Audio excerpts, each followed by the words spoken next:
The evening sun casts long shadows across our driveway, like pointing fingers of judgment.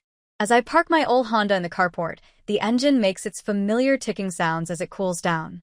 Working back-to-back shifts at Barney's sandwich shop leaves an oily residue on my skin that seems permanent, no matter how thoroughly I wash. I retrieve my portfolio from the passenger seat, holding carefully the freelance design samples I perfected until the early morning hours. It's been 4 months since I graduated, and I'm still defending graphic design as a legitimate career, just one that doesn't generate substantial income yet. The house feels eerily silent. Thursday evenings usually buzz with my sister's social circle or mom's reading group. I enter through the front door, breathing in the familiar smell of lemon cleaning spray mixed with something different. Expectation, perhaps. Something seems amiss. I walk down the corridor toward my bedroom at the house's rear, passing family photographs where Brinley's dance performances and cheerleading awards take prominence, while my college graduation picture hides partially behind a houseplant. My bedroom door sits partially open. I always shut it to prevent Brinley from entering. I push it wider with my portfolio and stop cold. My room has been transformed completely. The walls, previously decorated with my thoughtfully selected vintage music posters, now display Brinley's boy band collection and motivational quotes in sparkly frames. My desk, the sturdy oak piece grandfather gave me, now sits cramped in the corner, buried under my sister's cosmetics collection. My bed now features an unfamiliar pink bedspread. There's Brinley, 15 and convinced she's the center of the universe, dancing in the middle of what used to be my space. Her phone held high, recording content for her social media audience. What's going on? My voice sounds weaker than I intended. Brinley pauses mid-spin, her expression brightening with fake surprise. Oh, Mom hasn't mentioned it yet.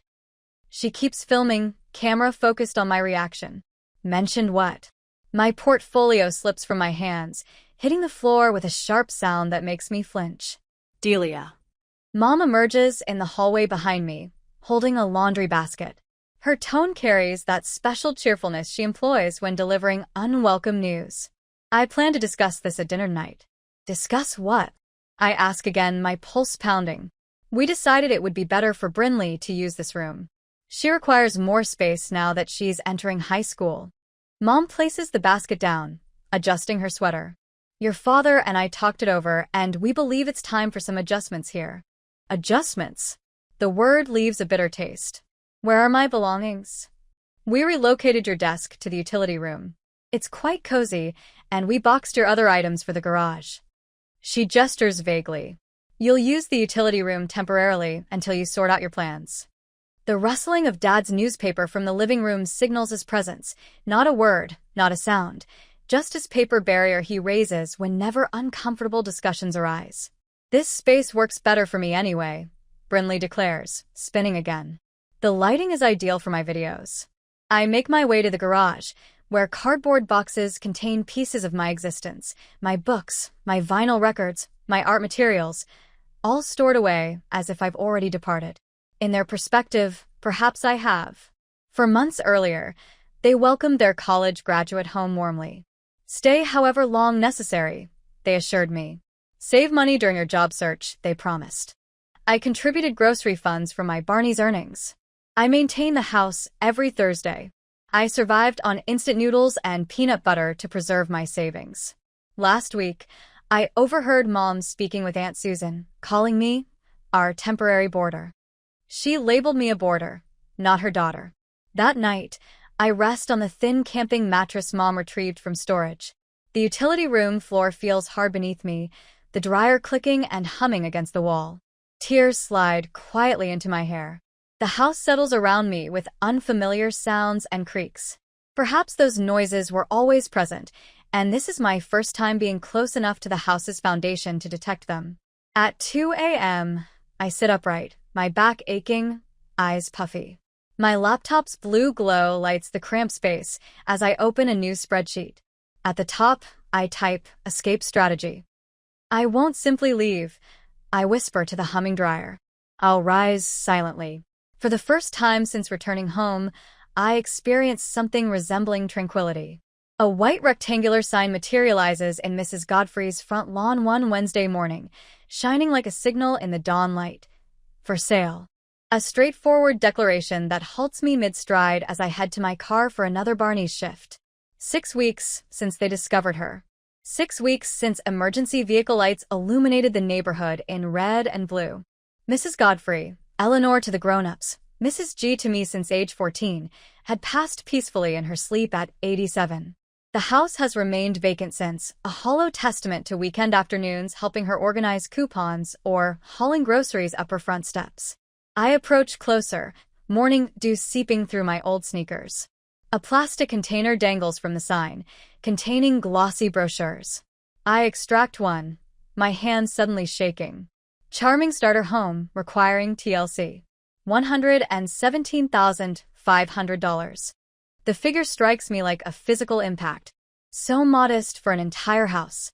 So enormous for someone sleeping on a utility room floor. I gaze up at the small ranch house with its chipping yellow paint and wild rose bushes. The concrete bird bath Mrs. Godfrey maintained even when arthritis made carrying the water pitcher painful. The oak tree where she suspended a simple swing that neighborhood kids enjoyed until recently. From this position, I can view both Mrs. Godfrey's front porch and my parents' kitchen window. 50 feet, perhaps less, I murmur, electricity coursing through me. Close enough to remember, distant enough to breathe. That evening, I arrange financial papers across the dryer surface, the appliance providing illumination and warmth in the confined space. My laptop screen displays mortgage calculators and first-time buyer programs. I've been prudent with money since my initial job at 16. College funds that became emergency reserves, summer internship earnings set aside, freelance payments that never quite covered student loan obligations but still allowed some savings. $6,800 from college employment, I murmur, entering figures into a spreadsheet. $2,400 emergency funds, $3,100 from freelance work. The numbers blend together as fatigue sets in. $12,300 total, insufficient for a conventional down payment, but potentially adequate for an FHA loan requiring just 3.5% down. But closing expenses, inspections, immediate repairs. The washing machine enters its spin cycle, shaking the floor beneath my thin sleeping pad. It's midnight and I need to wake at 5 for opening duties. 6 more months, I calculate, rubbing tired eyes. 6 months of double shifts and budget meals. I drift off with the loan application website still displayed on my screen. For 3 weeks, I become invisible in my parents' home. I depart before sunrise for Barney's opening shifts, utilize lunch breaks to meet with Martha Wilson at Sunrise Valley Credit Union, and return after dark to work on freelance projects until my eyes sting. The sacrifice appears in my shrinking social calendar and expanding savings account. Brown bag lunches instead of employee meal purchases, no new clothing, streaming services canceled. Each dollar represents a brick in the foundation I'm constructing. You're pre-approved, Martha announces one Tuesday afternoon, sliding a folder across her desk with a smile suggesting she understands exactly what this means. Your credit record is outstanding for someone your age. I sit in my car afterward, hands shaking on the steering wheel. From the Barney's drive-thru, I buy a single celebratory cupcake, the only indulgence I'll permit. The sweet frosting tastes like potential. What time will you arrive home tonight? Mom inquires at the following Sunday's dinner. She's speaking in my general direction while looking at Dad. The Petersons' daughter just received a promotion at that accounting company downtown. Full benefits, company vehicle. Delia's still finding her way, Dad states, cutting his roast beef into identical pieces. Perhaps it's time to consider your own residence, though. Independence develops character. I nearly choke on my water. 6 months of independence would have been appreciated before they reassign my room. Brinley sweeps into the dining room late, as always. Did you relocate my makeup brushes? She demands, addressing me directly for the first time in days. They were on your desk. You mean my desk that's in your room now? I maintain a neutral tone despite the anger flashing behind my eyes. Whatever. Can you avoid leaving your laptop charging in the utility room? The cord creates a hazard when I need towels. Mom sighs. Girls, please. Your Aunt Susan inquired about your circumstances, Delia. I wasn't sure how to respond. My circumstances, as if unemployment were contagious. The real estate agent meets me at Mrs. Godfrey's house the next morning. Tammy Sherwood wears a blazer too warm for Arizona weather and heels that sink into the neglected grass. "It's definitely a project home," she cautions, unlocking the front door. The family desires a quick sale. They removed personal belongings, but little else. Stale air welcomes us, heavy with decades of memories. Wallpaper curls at the edges. The carpet, once cream-colored, has worn to bare patches between rooms. The kitchen features avocado green appliances outdated when I was born. "Most young, single women prefer something move-in ready," Tammy observes, watching me test a squeaky cabinet hinge. "This place requires significant work." I run my hand along the solid wood door frame, sensing the quality beneath chipped paint. I'm not most women. Later, I stand alone in the small backyard. Desert sunlight illuminates sections of dormant flower beds and a garden trellis skeleton. From here, I can see directly into my parents' kitchen window. Mom stands at the sink, phone tucked between shoulder and ear, probably discussing me. "This is where I reclaim my existence," I whisper to Mrs. Godfrey's dormant roses. The words linger in the air, both commitment and prayer. 3 months later, the sandwich shop's grease trap blocks for the 3rd time this week. I volunteer to remain after my shift to help clean it, earning a grateful nod from my manager and an extra $20 slipped into my apron pocket. Every dollar matters now. The clock shows 11:43 p.m. when I finally trudge to my car, hands still reeking of bleach despite repeated scrubbing. My secret notebook waits beneath the Honda's passenger seat. I retrieve it and record the $20 under unexpected income. The total creeps upward, still painfully distant from my target, but nearer than yesterday. Spreadsheets don't deceive. Numbers reveal truth when families don't. A text buzzes my phone. "Brinley, can you keep quiet when you come in? I have a cheer competition tomorrow." I don't reply. She sleeps 3 rooms from the utility room, but complains about my typing. Meanwhile, her TikTok dance music echoes through the house until 11 p.m. without parental commentary. The library computer awaits me every Tuesday and Thursday morning before my shift. Librarian Marcia reserves the corner station for me from 8 to 9:30 a.m., pretending not to notice as I research load-bearing walls, electrical regulations, and plumbing repairs. Today I printed articles on drywall repair and proper painting methods, now folded neatly beside my notebook. "Considering purchasing a house?" Marcia asked once, her silver-framed glasses reflecting fluorescent light. "Just planning ahead," I replied, which wasn't false. My phone contains 87 YouTube tutorials on home renovation, each carefully labeled and organized into playlists: basic plumbing, drywall work, flooring choices, electrical safety. I watch them during lunch breaks at Barney's, earning curious looks from coworkers who wonder why I'm studying toilet installations instead of browsing social media. The house key feels substantial in my pocket as I pull into our driveway at midnight. Mom left the porch light off again, forgetfulness or a message. I'm never certain anymore. I navigate the dark hallway toward the utility room, my routine for the past 4 months. "There you are," Mom says, startling me as she appears in the kitchen doorway. Karen Hart, still fully dressed at midnight, arms folded over her cardigan. "You look worn out. I smell like bleach and onions and defeat." Long shift. "Perhaps this is demonstrating why college graduates shouldn't work at sandwich shops," she says, her voice sweet with toxic concern. The Peterson girl secured a position at that marketing company downtown. Starting salary is $50,000. The Peterson girl also had parents who covered her rent during 3 unpaid internships. I swallow the words burning my throat. "Good night, Mom. Your father believes you should start seeking apartments," she continues as if I hadn't spoken. "It might be time to consider your own place."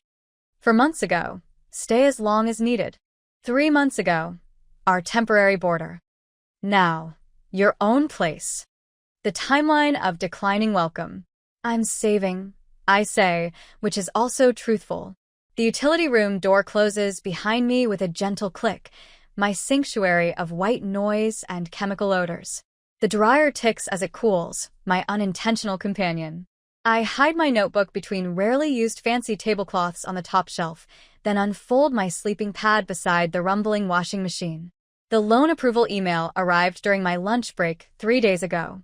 I read it 17 times, each viewing more surreal than the previous. Martha Wilson, the loan officer who didn't laugh when I first entered her office in my sandwich shop uniform, wrote, "Congratulations, Delia. Your determination impressed us all." My offer on Mrs. Godfrey's house sits in an envelope in my glove compartment, waiting for tomorrow's meeting with the real estate agent. $117,500, every penny I've saved since sophomore year of college, about to transform from account numbers to a down payment on my future. Sunday dinner stretches endlessly, with Aunt Susan and Uncle Tom joining us. Brinley dominates conversation with cheer squad politics, while Dad and Uncle Tom discuss property taxes. Mom serves pot roast with the good china. "Delia, you're unusually quiet tonight," Aunt Susan notes. Fork paused midair. Mom responds before I can. She's exhausted from that sandwich shop. We keep advising her to find something utilizing her degree. "What was your major again?" Uncle Tom asks, squinting. "Graphic design." I remind him, the same answer as the last 4 family gatherings. "Speaking of your situation," Aunt Susan leans forward, pearls swinging. "Are you still in the utility room?" The table erupts in laughter. Even Brinley giggles behind her napkin. I stare at my plate, fork gripped tight enough to bend. "It's temporary," Mom says, patting my hand with performative affection, "until she sorts things out." I've sorted plenty out. They simply don't know it yet. Tuesday afternoon, I sign the closing documents in my car during lunch break. The realtor appears puzzled as I hunch over the steering wheel, signing page after page, but doesn't comment. The final signature, my name in black and claiming ownership, feels both monumental and terrifyingly small. 2 days later, the key feels impossibly weighty in my palm as I walk through Mrs. Godfrey's, my front door. That evening, the house smells of dust and forgotten afternoons. Water stains mark the ceiling. Wallpaper peels in corners. The carpet, worn to threads in high-traffic paths, tells stories of years of footsteps. I bring 3 items from my car: a second-hand toolbox purchased from the hardware store clearance section last month, a bucket of sage green paint chosen specifically because Mom once called the color depressing, and my phone loaded with renovation tutorials and connected to Wi-Fi I had installed yesterday. The leaky bathroom faucet becomes my first victory. I spread tools across the peeling linoleum, phone propped against the mirror playing a step-by-step guide. 2 scraped knuckles and 1 hardware store trip later, the persistent drip stops. Victory feels like copper pipes and Titan washers. The air mattress borrowed from my colleague Janie releases a gentle whisper as I pump it up in what will serve as my sleeping quarters. The vacant room echoes with the sound. No artwork adorns the walls, no workspace exists, no younger sibling creates content for social media.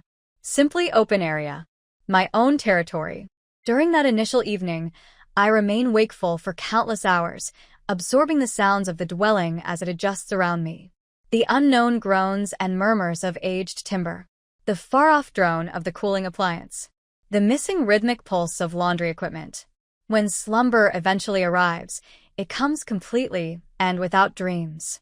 Dawn penetrates through grimy window coverings, accompanied by bird calls through glass panes requiring attention. I extend my limbs across the inflatable bed, arms and legs reaching their full length without encountering barriers or fixtures. This basic joy of room after months of confinement triggers surprising emotion. "Hello, morning," I murmur to the vacant dwelling. My words create a small echo, reflecting from unadorned surfaces and wooden flooring awaiting restoration. The residence responds with a gentle creaking noise resembling acknowledgement. Today brings a call to the electrical contractor regarding the antiquated wiring system. Tomorrow involves the plumber examining the hot water unit.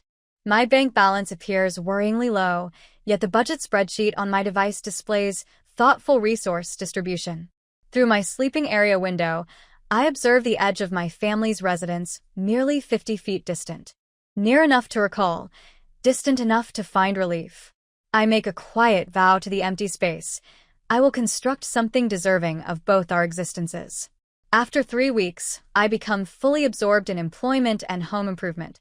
The muted green paint revolutionizes the kitchen surface, one brushstroke at a time. I retreat, brush slightly dripping onto the protective covering, examining the contrast between the completed area and the worn yellow section still awaiting attention. 3 weeks of after-work effort, and the residence begins reflecting the transformation occurring within me. My device vibrates on the counter surface. Another independent work opportunity arrives, a comprehensive brand identity for a neighborhood cafe. I respond immediately. Available to begin Monday. Will provide pricing estimate this evening. Projects accumulate now, consecutively. My refreshed portfolio, showcasing photographs of my renovation journey, has attracted online interest. People apparently value witnessing transformation unfold in real time. I immerse the brush once more, the recognizable aroma of paint blending with the cooling beverage beside me. The washing area at my family's home grows increasingly unfamiliar with each evening I spend here. Remarkable how rapidly one's concept of home can transform. This shade complements you well, announces a voice from behind. I pivot to discover Mrs. Kaplan, the former art instructor from 3 houses down, positioned in the doorway I've opened to welcome the evening air. The property agent mentioned someone purchased this place, but I never imagined it was you. Her gaze travels from the green surfaces to the restored wooden flooring, to the antique illumination fixture I rehabilitated from a second-hand shop. You've maintained a busy schedule. Every evening and weekend, I acknowledge, setting down the brush. Care for some coffee? I'd appreciate that. She takes a seat at one of the 2 chairs surrounding my compact kitchen table, another restoration project, sanded and finished to achieve warm amber tones. Your family must feel tremendous pride. I fill coffee into my second cup. I possess only 2. They remain unaware. Her eyebrows rise, vanishing beneath her silver fringe. You're directly adjacent, 50 feet away. I smile. Near enough to remember, distant enough to find relief. Mrs. Kaplan sips her beverage, observing me above the rim. Courageous decision. Essential decision. We remain in pleasant quiet. Through the kitchen glass, I observe my family's residence, illumination from their main room spreading across their lawn. Father watches his weekly football program. Mother handles laundry duties. Brinley converses on her device, moving about the space that once belonged to me. I secured employment, I announce, interrupting the silence. Remote position with Westridge Design in Denver. Complete benefits, creative authority over client work. Congratulations. When did you begin? 2 weeks ago. I've already completed 3 assignments from this table. Submitted resignation at Barney's yesterday. She nods, comprehending the significance without requiring explanation. Independence suits you well. Following her departure, I continue working until midnight, completing the kitchen surfaces. Morning finds me dressed in work denim and protective footwear, weekend project attire, heading to the rear yard. The area behind the residence has evolved from wild vegetation to something purposeful. Mrs. Godfrey's rose plants, saved from years of abandonment, now border a rectangular cement foundation. 3 weekends of exhausting work and most of my initial professional earnings have led to this moment. The delivery vehicle reverses carefully into the driveway. 2 workers unload components of a compact plunge pool. Nothing elaborate, but positioned perfectly within view of my family's kitchen window. By evening, installation concludes. Water gleams in the afternoon illumination as it fills the modest container. From my family's kitchen, the sight will be unmistakable, a declaration without words. Sunday morning, I transport my coffee outdoors and settle into an Adirondack chair beside the water. The sun heats my face as I open my book, deliberately positioning myself toward their residence.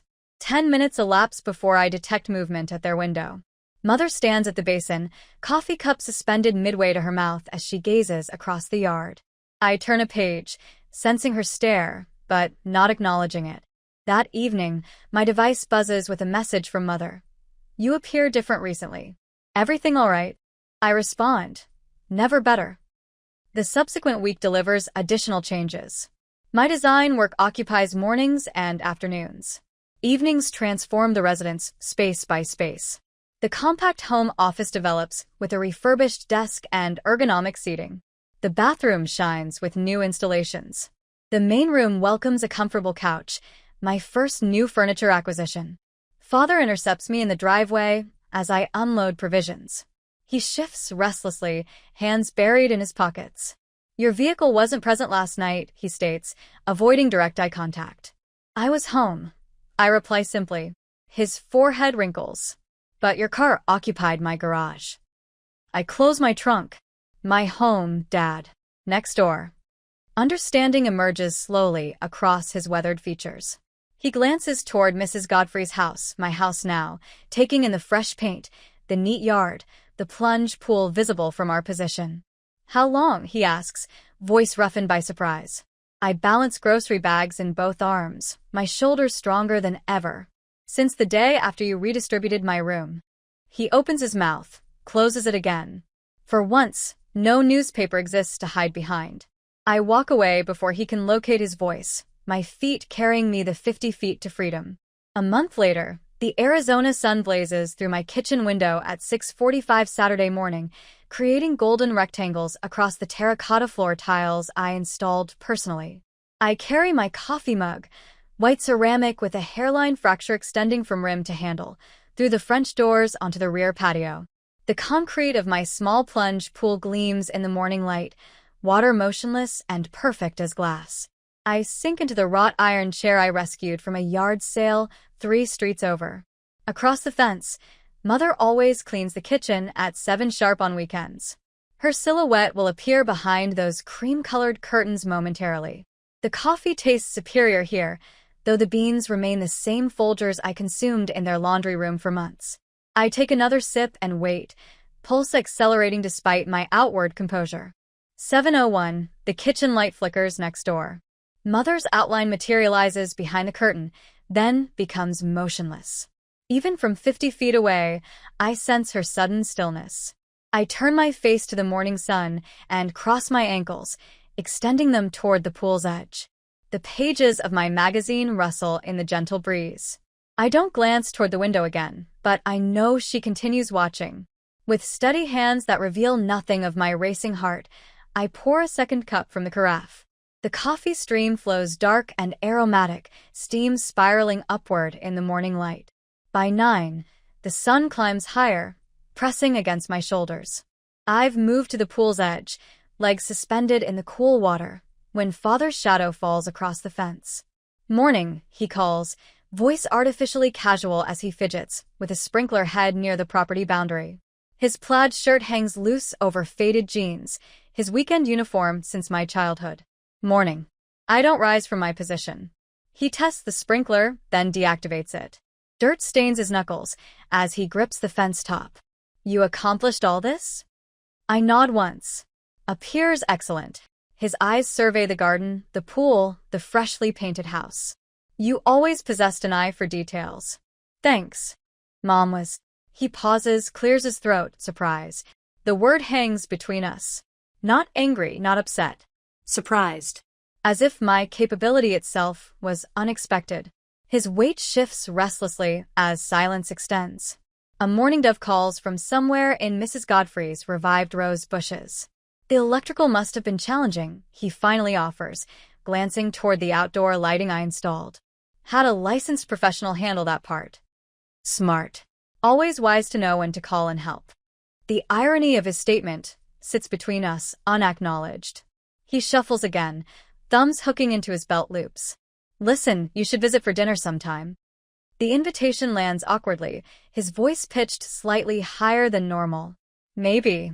I let the word float between us. Neither rejection nor acceptance. Father looks at me differently now, confusion mixed with something else. Something that might be respect. The dynamic has shifted, tectonic plates rearranging 50 feet from where they stood for 26 years. Well, he glances back at his house, then at mine again. Doors open if you want to stop by. I nod, saying nothing more as he turns and walks back across his lawn. The doorbell chimes at 10:15 the next morning. Mother stands on my porch, hair freshly styled, wearing the coral blouse she reserves for lunches with her church friends. Good morning. Her voice carries that brightness it always does when she's uncomfortable. Morning. I don't step back to invite her in. I thought we should talk. She gestures vaguely toward the interior of my house. You could have informed us you were moving out, like you informed me before redistributing my room. The words come quietly, without the heat that once would have accompanied them. Her lips pressed together, color rising in her cheeks.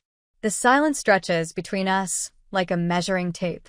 May I see what you've done with the place? She finally asks. Not today. Maybe next week when I'm settled. She blinks rapidly.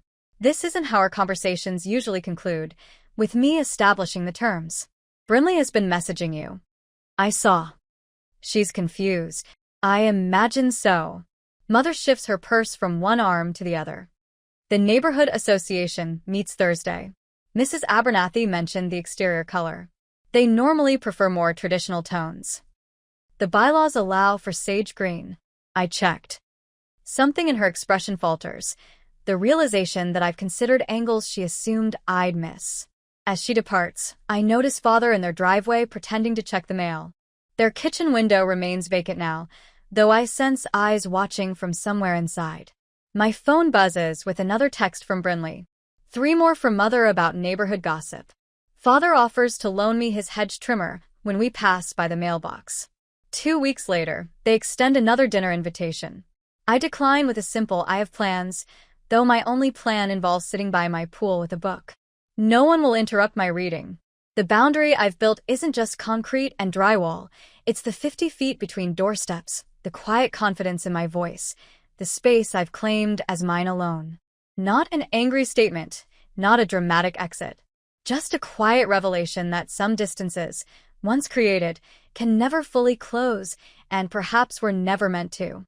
A year later, Jasmine climbs the trellis I installed last spring, reaching toward my bedroom window with delicate white blooms. 1 year in this house, and the garden has transformed from Mrs. Godfrey's forgotten skeleton to something with lungs and a heartbeat. I step onto my back porch, coffee warming my palms through ceramic, and breathe in the morning desert air. My space. My victory.